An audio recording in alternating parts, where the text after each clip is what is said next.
Assalamualaikum warahmatullahi wabarakatuh.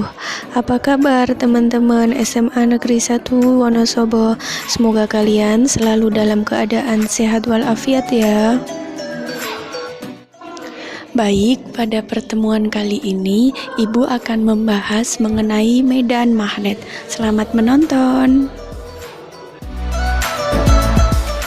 Baik, yang pertama adalah kita akan membahas tentang medan magnet di sekitar arus. Jadi terjadinya medan magnet di sekitar kawat berarus listrik pertama kali ditemukan oleh Hans Christian Ørsted. Hans Christian Ørsted menemukan penemuannya tepatnya pada tahun 1820 dengan cara mendekatkan magnet jarum pada penghantar yang dialiri arus listrik. Ketika magnet jarum didekatkan pada kawat penghantar berarus listrik, magnet jarum menyimpang. Nah, dari percobaan tersebut, Ørsted berkesimpulan bahwa di sekitar arus listrik terdapat medan magnet. Nah, kemudian pada video ini Ibu akan mempraktikkan percobaan Ørsted. Selamat menyaksikan. Assalamualaikum warahmatullahi wabarakatuh. Selamat pagi semuanya. Apa kabar teman-teman kelas 12 MIPA SMA Negeri 1 Wonosobo? Semoga kalian selalu dalam keadaan sehat walafiat ya. Baik, bertemu lagi dengan saya Ibu Rifa. Nah, pada pertemuan kali ini kita akan membahas tentang medan magnet. Oke, pada kali ini kita akan mencoba mempraktikkan percobaan Ørsted. Simak terus videonya ya. Nah, sebelum kita melakukan percobaan, kita harus menyiapkan alat dan bahan. Nah, alat dan bahan yang harus disiapkan adalah yang pertama, ini ada kompas. Nah, yang kedua, di sini ada kabel penghubung positif dan negatif. Kemudian yang ketiga adalah papan rangkaian 1 buah. Kemudian ada kawat tembaga. Ini kawatnya. Kemudian ada jepit steker. Ini dan ini.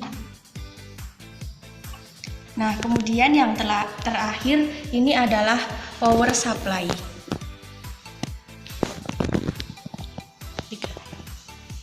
Nah, langkah yang pertama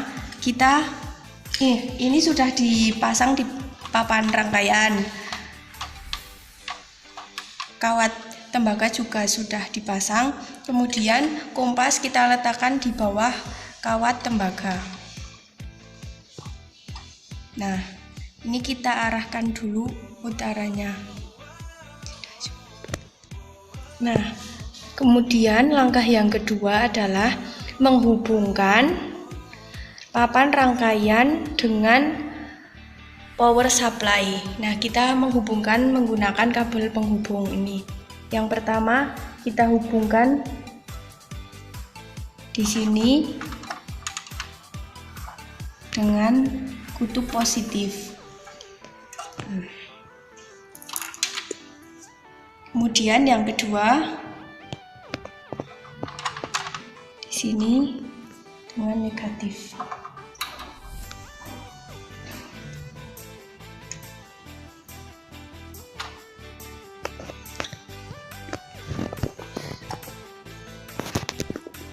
Nah, ini kita menggunakan 9 volt. Nah, ini 9 volt. 9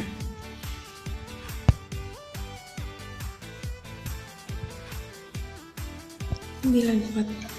Nah, kemudian kalau kabel penghubung sudah dihubungkan dengan jepit steker dan papan rangkaian, kita menghidupkan power supply. Ini di-on-kan. Nah, kita lihat penyimpangan dari magnet itu kemana ya. 1, 2, 3. Nah, tadi ke kanan, berarti searah jarum jam. Benar ya, menyimpang ya ke kanan. Nah, ini saya matikan. Nah, tadi kan kita sudah memakai arusnya itu yang dari atas. Kemudian sekarang kita memakai arus yang dari bawah. Ini kabel penghubung dari power supply kita pindah. Nah,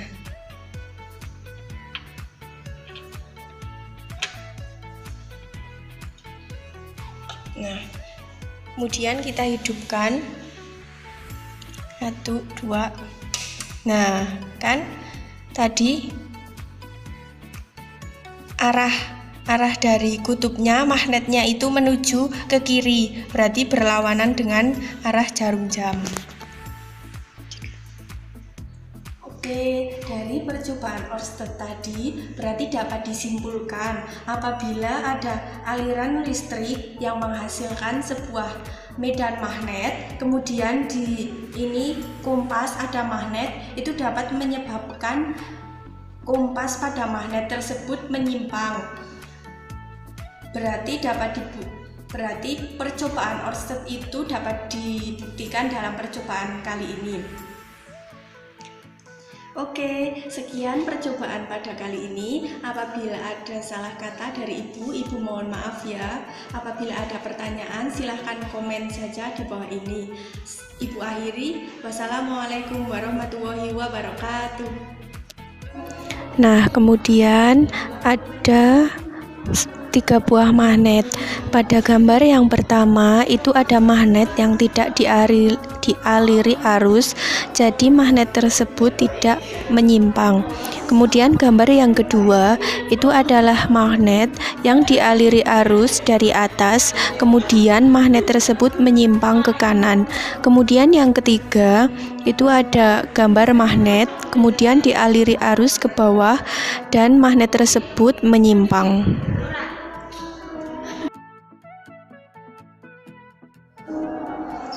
Nah, selanjutnya kita akan membahas tentang hukum Biot-Savart. Jadi, berdasarkan percobaan ampere, arus listrik, dan induksi magnet, itu ditentukan dengan kaidah tangan kanan, yakni ibu jari menunjukkan arah arus listrik dan genggaman keempat jari yang lain menunjukkan arah medan magnet. Nah, kemudian di sini ada hukum Biot-Savart. Besarnya induksi magnet di sekitar kawat berarus listrik.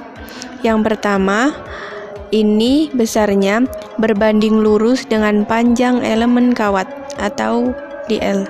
Kemudian yang kedua, berbanding lurus dengan panjang elemen kawat atau dl. Kemudian yang ketiga, berbanding lurus dengan sinus sudut antara arah arus dan garis penghubung titik itu ke elemen kawat.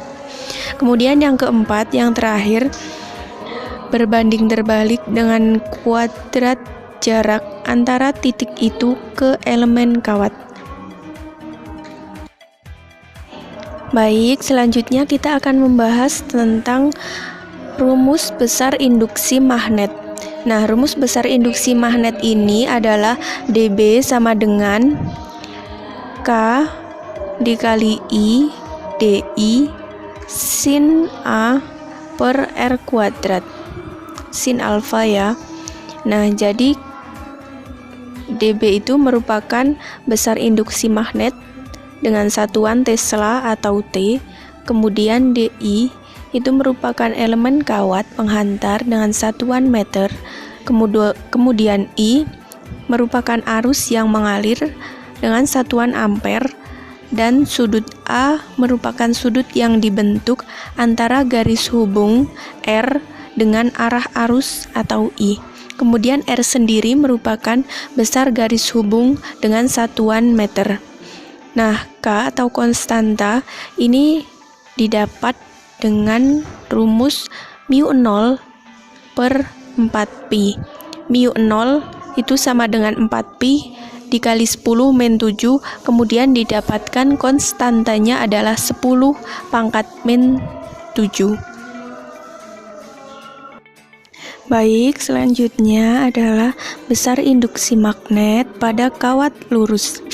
Jadi rumus dari besar induksi magnet di titik P itu adalah B sama dengan mu 0 per 4 pi A dikali cos theta 1 dikurangi cos theta 2. Kemudian untuk penghantar yang sangat panjang dan demikian besar induksi magnetik di sekitar penghantar lurus berarus yang sangat panjang yang berjarak A adalah B sama dengan mu 0I per 2 pi A. Baik, selanjutnya di sini ada contoh soal. Yang pertama, soalnya adalah hitunglah induksi magnetik di titik yang berjarak 5 cm dari kawat penghantar lurus berarus yang memiliki arus listrik 20 ampere. Nah, di sini diketahui bahwa A-nya itu adalah 5 cm, kemudian I atau arusnya itu adalah 20 ampere. Caranya adalah dengan menggunakan rumus induksi magnetik B sama dengan mu 0I per 2 pi A. Kita masukkan saja langsung angka-angkanya. Mu 0 itu adalah 4 pi dikali 10 pangkat min 7 dikali I-nya kita masukkan 20 ampere, kemudian kita bagi per 2 pi dikali A-nya itu tadi adalah 5 cm. Kita ubah dulu menjadi satuan meter, kemudian didapatkan 5 dikali 10 pangkat min 2. Kita coret 4 pi per 2 pi jadi 2, kemudian kita kalikan dan hasilnya adalah 8 kali 10 pangkat min 5 Tesla. Oke, soal selanjutnya yaitu nomor 2. Soalnya adalah dua penghantar lurus dan panjang terpisah sejajar dengan jarak 5 cm. Kedua penghantar dialiri arus listrik berturut-turut 6 ampere dan 8 ampere yang arahnya sama. Tentukan induksi magnetik pada titik yang berjarak 3 cm dari kawat pertama dan 4 cm dari kawat kedua. Nah, dari soal tersebut kita dapat mengetahui bahwa jaraknya itu adalah 5 cm atau A itu sama dengan 5 cm. Kita ubah menjadi satuan meter menjadi 5 kali 10 pangkat min 2 meter. Nah, kemudian di sini juga diketahui arusnya yang pertama I1 itu adalah 6 ampere dan I2 adalah 8 ampere. Kemudian di sini juga sudah diketahui jarak pada titik yang berjarak itu A1 atau bisa disebut A1 adalah 3 cm. Kita ubah menjadi satuan meter menjadi 3 kali 10 pangkat min 2 meter. Kemudian dari kawat yang kedua itu adalah 4 cm, kita ubah menjadi satuan meter menjadi 4 kali 10 pangkat min 2 meter. Oke, untuk penyelesaiannya kita menggunakan rumus induksi magnetik B sama dengan mu 0 dikali I1 dibagi 2 pi dikali I A1. Nah, kita masukkan saja angka-angkanya. Yang mu 0 itu 4 pi kali 10 pangkat min 7 dikali I-nya itu 6 ampere, kemudian dibagi 2 pi dikali A1 itu adalah 3 kali 10 pangkat min 2. Kemudian kita coret, kita kalikan 2 dikali 6, kemudian kita bagi 3 menjadi 4 kali 10 pangkat min 6 Tesla. Kemudian induksi magnetik akibat kawat 2 itu adalah B. Rumusnya menggunakan rumus induksi magnetik B2 sama dengan mu 0I dikali I2 dibagi 2 pi dikali A2. Sama dengan kita masukkan mu 0 adalah 4 pi dikali 10 pangkat min 7 dikali I-nya 8 ampere, kemudian dibagi 2 pi dikali A 4 kali 10 pangkat min 2. Kemudian dihasilkan 4 kali 10 pangkat min 6. Nah, jadi medan magnet totalnya itu adalah B sama dengan akar B1 kuadrat plus B2 kuadrat.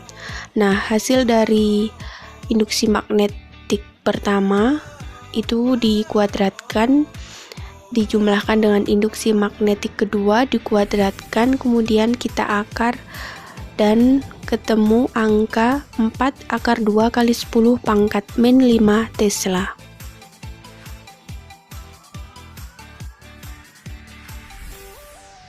Nah, kemudian selanjutnya yang ketiga, ini kita akan membahas tentang induksi magnet di sekitar kawat berupa lingkaran berarus.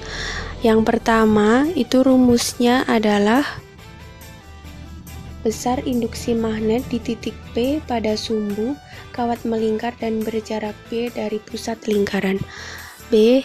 Jadi cara mencari induksi magnetnya itu adalah dengan rumus B sama dengan mu 0I kali A dikalikan sin alfa dibagi 2 R kuadrat. R-nya itu jari-jari, I-nya itu kuat arus, A-nya adalah jarak pusat, kemudian sin alfa. Nah, kemudian rumus yang kedua itu untuk besar induksi magnet di pusat lingkaran. Nah, itu rumusnya adalah B sama dengan mu 0I dibagi 2A. Kemudian yang ketiga, yang terakhir itu adalah jika lilitan kawat melingkar sebanyak N buah dan tebal kumparan diabaikan, maka besar induksi magnet di titik pusat penghantar melingkar dapat ditulis dengan rumus B sama dengan N. N-nya itu adalah lilitan kawat, kemudian mu 0I dibagi 2A, di mana N merupakan jumlah lilitan dan A adalah jari-jari lingkaran kawat dengan satuan meter.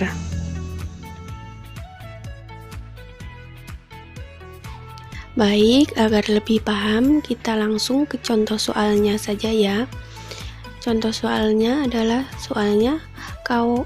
suatu kawat berbentuk lingkaran terdiri atas 10 lilitan dengan diameter 20 cm. Agar induksi magnetik di pusat lingkaran adalah 2 kali 10 pangkat min 3 Weber per meter persegi, maka arus listrik yang mengalir itu sebesar berapa? Jadi penyelesaiannya dengan cara A atau jaraknya itu adalah 20 cm. Itu sama dengan setengah dari diameter. Kemudian kita kali setengah dengan 20, diameternya itu 20 cm, sama dengan setengah dikali 20 sama dengan 10 cm. Kemudian kita ubah menjadi satuan meter menjadi 10 pangkat min 1 meter. Nah, cara mencari induksi magnetiknya itu kita menggunakan rumus B sama dengan mu 0 dikali I dikali N per 2A. I-nya itu adalah kuat arus, kemudian N adalah jumlah lilitannya, kemudian A adalah jarak. Nah, kita sudah mengetahui jumlah besarnya dari B, yaitu adalah 2 kali 10 pangkat min 3. Lalu kita langsung memasukkan saja dengan cara mengubah ruas I di ruas kiri agar kita dapat mencari jumlah I. I-nya itu kita cari menggunakan rumus bisa sama dengan, nah, jadi I-nya itu sama dengan 2A kali B per mu 0 kali N.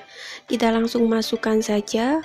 B-nya itu adalah 2 dikali A-nya adalah B-nya 2 kali 10 pangkat min 5. Kemudian A tadi kita sudah cari 10 pangkat min 1. Kita bagi mu 0 4pi kali 10 pangkat min 7 dikali N, jumlah lilitannya itu 10. Kemudian didapatkan angka 10 pangkat min 4 dibagi 10 pangkat min 6. Kemudian kita jumlahkan 10 pangkat min 6, naik negatif jadi positif, ketemu angka 100 ampere.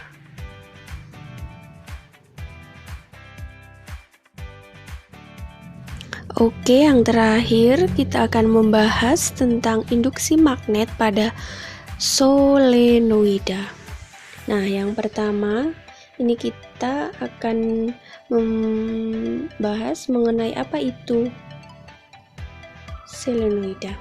Jadi, solenoida adalah suatu lilitan kawat atau kumparan yang rapat.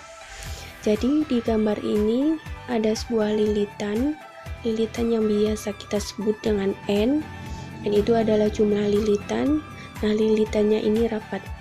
Jadi banyak lilitan atau N besar dan panjang kumparan atau L itu, maka kerapatan lilitannya dapat kita cari dengan cara menggunakan rumus N kecil sama dengan N besar dibagi L. Maka besarnya induksi magnet pada titik P atau pertengahan solenoida dirumuskan dengan rumus BP sama dengan mu 0 dikali I dikali N besar dibagi L. Sedangkan besar induksi magnet pada salah satu ujung solenoida adalah BR sama dengan mu 0 dikali I kali N besar dibagi 2L, dengan B adalah induksi magnet dengan satuan Tesla, kemudian N besar adalah jumlah lilitan, kemudian L adalah panjang solenoida dengan satuan meter, kemudian I adalah besar arusnya dengan satuan ampere. Oke, kemudian yang terakhir ini ada induksi magnetik pada toroida. Nah, toroida sendiri itu adalah solenoida yang dilengkungkan sehingga membentuk lingkaran. Nah, tadi kita sudah belajar mengenai apa itu solenoida, merupakan banyaknya lilitan yang ada dalam kawat. Nah, kemudian lilitan tersebut kita lengkungkan sehingga membentuk menjadi sebuah lingkaran. Nah, lingkaran tersebut disebut dengan toroida. Kemudian besar induksi magnet di titik P pada pusat toroida itu dirumuskan dengan rumus BP sama dengan mu 0I dikali N besar itu merupakan jumlah lilitan dibagi 2I dikali R. Nah, R-nya sendiri ini merupakan jarak dari lingkaran tersebut, jarak lingkaran.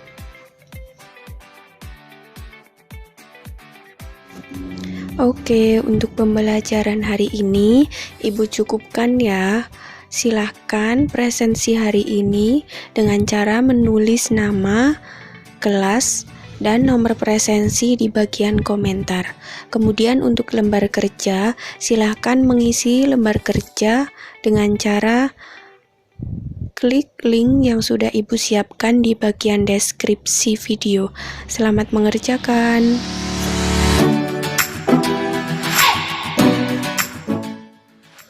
Oke, thanks for watching teman-teman kelas 12 MIPA semuanya. Stay healthy, stay positive thinking. Bye. Wassalamualaikum warahmatullahi wabarakatuh.